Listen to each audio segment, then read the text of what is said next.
This is the plaintiff, Rebecca Lewis. She says she loaned a coworker money, and every time she asks for it back, the woman becomes defensive and aggressive. She even sent her a text telling her she wanted to fight her. Bottom line, she wants her money, and if she has to sue her coworker to get the $1,035 she's owed, then so be it.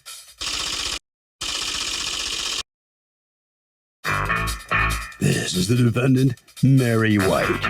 She says the plaintiff became increasingly hard to work with after she loaned her the money and started assigning all the hard tasks off on her. When she complained to Human Resources, the plaintiff got suspended. That's why she's suing her now and going back on their payment agreement. She's accused of dissing a coworker.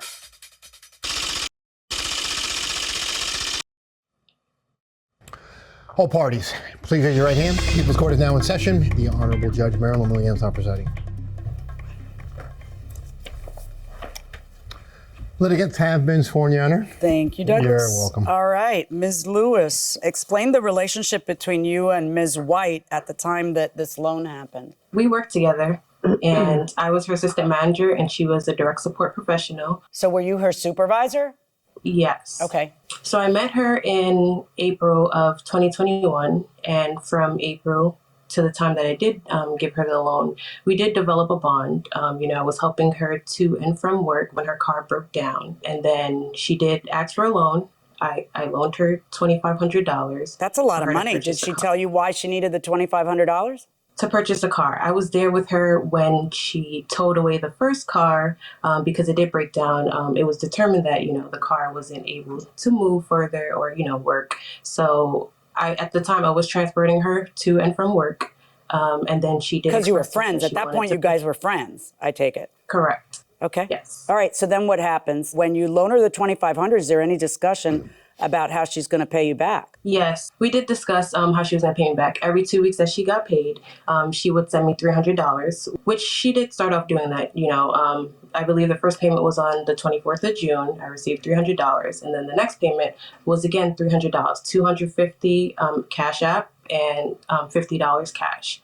After that, the payments started decreasing. They were just random amounts, but she continued to pay. I believe October 14th was the last payment that I received from her. That was in the amount of $100. For the next payment that came after the 14th, she texted me and she said, I'm going to pay you $100 on Friday for the axle, because I did lend her $100 for the axle that broke while she called me when I was on vacation. She called me and she was like, I have no one to help me. I do need your help. You're the only person I can count on. So, I was out and I was just like, you know what? Her car is in the middle of the street. If she leaves it here, it'll get towed. So I'll help her. When did you loan her an additional? Was this 100 after the 2,500? Yes, it was an additional 100. And yes. when was that 100 loaned? Around the end of October, because I was on vacation from the 23rd to the 26th, I believe. Okay. So I gave that to her. On Thursday, she sent me $100 and she was like, I'm paying you back for the tow that I got. And on Friday, I'm going to give you more money. Friday came and that money was supposed to be towards the car loan. She did not give it to me.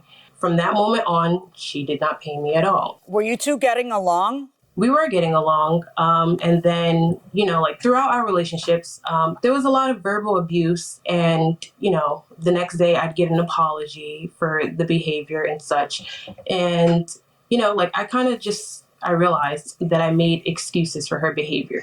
Most days I'd say, you know what, maybe something's wrong with her, or maybe this is just who she is, and I just allowed it to continue for whatever reason.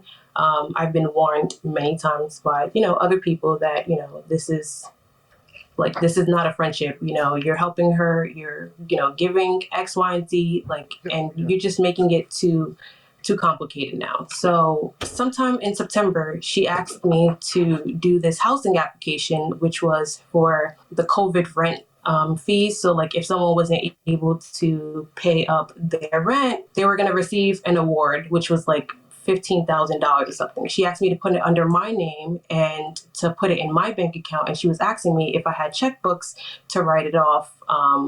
And at that point I declined, and after that, it just felt like everything went down road. It just became like there was a lot of tension in the workplace. Did you get in any trouble? Did I get in any trouble? Yeah. Did you get suspended? I didn't get suspended. However, I was put on a probationary period and I did receive a written supervision. Okay. And what was that about? What did they find you to have violated? Well, however, they didn't disclose with me what she brought to their attention. They have to investigate it with you and give you a chance to respond. So what did they tell you was the reason they were good? She disclosed with them information that she wasn't present for prior to working there. That's all they said to me. And they said, these are things that you have to work on. It's, the things that she brought to our attention, she wouldn't have known before working here. So, she indicated that you told her these things and we have to write a written supervision for the professionalism, which they did. And then I was put on probation. Okay. Are you going to tell me what she said about you or no? Okay, I'll ask her. I don't know what she said. They didn't disclose it to me. All right, Ms. White, what's going on? According to her, she's the one person who, you were able to come to when you needed money. She gave it to you and you're not paying it back. What's the deal? That is so untrue. I met Rebecca through our employment. She was my assistant manager at the time. When we first started working, she was very informative to me about a lot of things, about other coworkers, about who she slept with there, pretty much the whole staff. Is that what you told HR? Yes, and I also told them that she bought me a car, and they asked, how long did you know her? What kind of relationship did y'all have? It was just a friendship. I don't know what was her motivation, but for me to know her for such a short amount of time, she did so much for me. Outside so wait. of So what are you car. doing?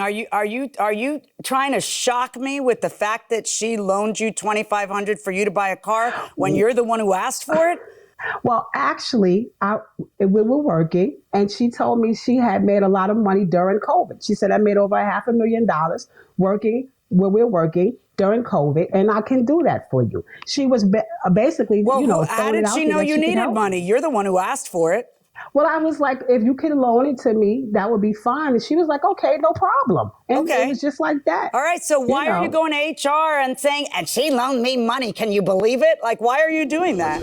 I went to HR because during work, she was mistreating me at work as if she bought me or something. Okay. Tell me about that. Okay. For instance, at work, she'll do all the creative things with the people that we support. Me, I'm swabbing the deck. I'm washing dishes. She's making individuals wait for me to come from taking another individual to a doctor's appointment to give him a bath when she could have very well did it. Little things, petty things, not speaking to me. I'll come and be like, hello. And they'll be like, I'm like, wow, what did I do? You don't know what you're getting. One day is hello, and it's one day, or can you help me? Can you assist me with this person while I'm helping this person shower? No, ask another person. I'm doing this. I'm doing that. Well, she's your supervisor, right? She is my supervisor. She was always your supervisor. So is she the one who dispenses the jobs and says, you do this, I do that? Well, she's the assistant supervisor. We have a manager over us, and that manager usually tells me what I need to do. She doesn't. But you're complaining that she started to give you all the bad jobs, so apparently she does. No, she doesn't. We just all move accordingly. Well, then what are you complaining about? I'm confused. What are you complaining about that she did wrong? I'm complaining about, she went to HR before I went to HR, actually, and told them that I'm too close to the individuals and I'm talking too much about my personal things in my home to the job. That's how it started. So I came in and I spoke to them, and they said to me, Mary, there's been complaints about you speaking to the individuals about what's going on in your home, and you should not be doing that. So I explained to them, okay, I apologize, but sometimes it's overwhelming there when you're working and you're not being helped. I was never complaining about what's going on in my home. Tell me what you complained about to them, because did you take that opportunity because you thought it was her was it her who had lodged a complaint against you for that? Yes, it was her. They told you?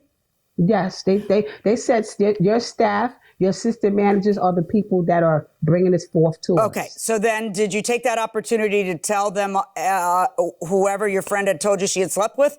Like, what is it that you brought up to HR at that point? Well, at that point, I had already told my manager. I told my manager. I didn't tell HR. I told my manager, which is over Rebecca.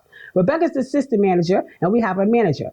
I told my manager via text what was going on in the home before I even knew I was going to HR. Ms. Lewis started dating your son, correct? Correct. Oh, let's talk about that. When Miss Lewis was offering to help me back and forth to work when the first call I had broke down, she brought me home and she saw my son. She was like, "Wow, he's very handsome." I'm like, "Yes, thank you." He's only 19. How old is Ms. Lewis? I believe 26. Okay, go on. So she was like, "Well, that's not such a big deal. It's not a big age difference between us." So I told my son not to speak to her, but somehow they still connected. They're adults. Even though he's younger, they're adults. So I couldn't really stop that. She used to come, stay here with us, sleep with him in the room. Oh, jeez. Stay overnight, get up, go to work in the morning. Sometimes Boy. come back, go shower, pick me up, and we'll leave together.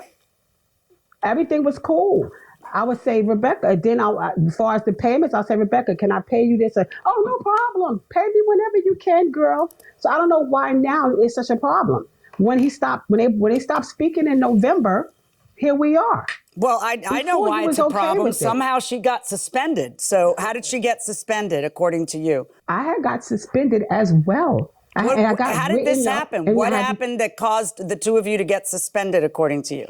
Because we both broke protocol. We both were not supposed to be engaging in these behaviors, such as buying each other buying cars and having relations with each other's family members. None of that. That's what I was told. Okay. And that's why we both were suspended. And I was removed from there and I almost got fired, but I didn't. I got a written up, my last warning written up. And I've been transferred. I asked to be transferred to another residence to work in prior to that. So it wasn't like I, did it because because of the payments. I just did it because where I was working at, the environment wasn't good. All right. So what is your along. defense to owing the rest of the money? Why do you feel like you shouldn't have to pay it? Well, I never felt like I shouldn't have to pay it. But it's like the balance was wrong. She said it was $1,035. She shot me a text when the same Did day I you was borrow at another Human $100 Resource. for an axle? Was that part accurate? That part, I borrowed it for an axle, but I cashed apped it back, and I have proof of that. Right. Okay. So I've been through all your Cash App payments. Are there any other payments besides your Cash App payments? Or are they all I gave her in cash at least $300 on. Well, what do you mean? Do you know or you don't know? Can't prove. Do you know or you don't know? No, I do. I know. Okay. Judge, yes. So did she ever give you $300, Ms. Lewis? No, she didn't give me $300 in cash. I actually have it written out the amounts of cash that she gave me. Mm-hmm. It was $160 cash on the 1st of July, and then $50 cash on the 22nd of July, which equates to $210, not $300. Okay, so I have a series of Cash App payments, proof that she paid, and they amount to $1,565. That would be minus $100 for the axle. So that would have your math correct of $1,035. But then that means that the $210 isn't being accounted for. Ms. Lewis, were you in fact dating Ms. White's son? No, I was not dating her son. Were you hanging out with him and sleeping over? I was hanging out with him, and we still keep in communication, actually. So when she said we stopped talking, that's incorrect. I see a Cash App payment on June 10th of $75. What was that for, according to you, Ms. White? That was a payment for the car. Okay. When was the $2,500 given to you? The $2,500 was given to me probably in April. When was the $2,500 given to her, Ms. Lewis? It was given to her June 18th, 2021. Do you have proof of that? June 18th it is. So no, ma'am, this $75 does not count towards payment of the loan. That's pretty obvious that it doesn't. And I don't know why you would tell me that it does, Ms. White. Now let's see the next one. This figure here. Know that. What are you mumbling? I said, but it still doesn't. Those still doesn't say what it's for. So how would you know that? She's giving you credit. Doesn't say what it's for. No, I know, but lucky for you, she admits that these were for the car loan. How can you have paid the car loan before you got it? The $75 back in June 10 was not for the car loan because the car loan was June 18th. I'm just saying. Yeah, you're just saying. Okay, I got it. So now show me your piece of paper that had everything that was paid. Sure. Okay, come closer. Which is the one that you say was for the axle? What date of the Cash App payment? That was 10/28. And also on here, on 9/30, it says that I received a 200 Cash App, but I subtracted 100 from that because I did give her 100 a few days prior so that she could buy her son's school supplies. The son you're dating? No, her 13-year-old son. Okay. Did she loan you on September 30th another $100 for school supplies for the child, Ms. White? No, what happened was my son was having problems in school and he was going to summer school. And she made a pact with him, like, if you go, he was missing days. And she said to him, if you go, I will give you money if you pass the summer school, which he did. And she gave him the money. She never put any money in my hand. All right. I've gone through all of the Cash App payments and the cash payments and the reasons for non-payment. This is a study in what can, it's so complicated because they tell you, well, you got to keep things professional. Don't date in the workplace. Don't become, and there are good reasons for that. I've always said, if you can't make friends with the people you work with, where am I going to find my friends? Because I'm with those people 12 hours a day. It's kind of, so it's complicated. But to me, it is just so rich that it was such a one-way street from Ms. Lewis to Ms. White, and Ms. White couldn't wait to say, can you believe she loaned me money to HR, and she's dating my son, and then she told me she slept with some. What does this tell you, Ms. Lewis, about your judgment in terms of who you can and cannot trust, and who first of all, the fact that she was an underling is reason enough for you not to have that kind of enlacement with her, because it makes things complicated. There's a hierarchy at work, whether you like it or not. And then all of a sudden now she's complaining about your treatment of her because this is bad. This is why when you and the other person are not in the same position of power at work, this is why those things are complicated, because now there's a complaint that you're giving her crap work to do. So you're abusing your privilege as a supervisor. You see? So, there are good reasons for trying to keep things professional, and I understand why your employers wanted to do that. Based on the math that I've done, all the Cash Apps, my balance is the same as the plaintiff's. What's due and owing is a remaining $1,035. And the fact that you don't like her, or that she got suspended, or that she dated your son, who's so much younger, or all the other things you've complained about, none of that is a defense to paying back the money. Verdict for the plaintiff, $1,035. There was never a complaint. Wow. You just wanted this for clout, right? You happy now? But you still look like this fool. So the defendant is still complaining with the plaintiff. Although the plaintiff wins, she's going to get the $1,035 from Ms. White. Ms. White, you got to pay. What are you thinking? Yeah. I mean, I never disputed that I wasn't going to pay her. I think she just did this just to make me look bad, but it's okay. I don't mind. I know that I had to pay. I never disputed that I didn't. But it's just that, like the judge said, you have to keep things professional. You shouldn't be dating my son. I shouldn't be borrowing money from you, et cetera, et cetera. So at the end, no one really wins in this. All right. Well, that'll do it for the case anyway. You got to give the money back. Ms. Lewis, you satisfied? I'm good. I wasn't worried about it, and I didn't come on here to embarrass anyone. I just came on here to, receive the money that I was owed. I did a kind deed by lending it to her. She can say whatever she wants about her son. I mean, she's made up many stories. I've never slept with any of my staff. That's one. Not sleeping with her son. And I'm pretty sure he realizes that his mom has mental health issues. And, those are things she has to work on. I just know in the future I will no longer help someone that can't help me. And it is what it is. All right. That'll bring this case to a close. Let's see what Harvey has to say. So, Doug, I mean, look, the principle here is that if you owe somebody money, you can't start throwing things at the wall saying, well, I may have owed money, but this person did this to me or that to me. If it's unrelated to the money that's owed, sorry, what you need to do is file your own lawsuit alleging damages for that. But when you owe money for a loan, You owe money for a loan and you got to pay it back.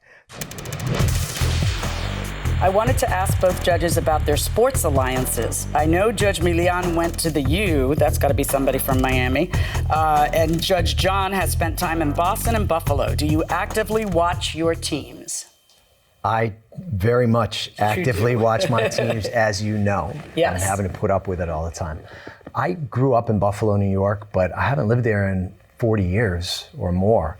But I can't, those teams are going to be with me forever. So I'm pretty sure they're going to bury me in a Buffalo Bills jersey with like a can of Genesee beer in my hand or something like that. And so it's Buffalo Bills, Buffalo Sabres especially. And then after that, for me, it's the Red Sox. And for you, it's the Yankees. I love the Yankees, but I'm not that big a sports fan. So I love the fun of going to a Yankee game, but I don't follow sports on television. But University of Miami is your football and basketball school for college sports, right? All the time. And mine's definitely Boston College. So I see at least one University of Miami basketball game every year, and it's the BC-UM basketball game. And then, of course, there are the golden years when Doug Flutie left BC and went to play for Buffalo. Yes, so those were wonderful because my BC team, which I love, coming together. Came together in Buffalo. So, and he had a few really good seasons. He was an All-Pro one year, so he had some good years there as well.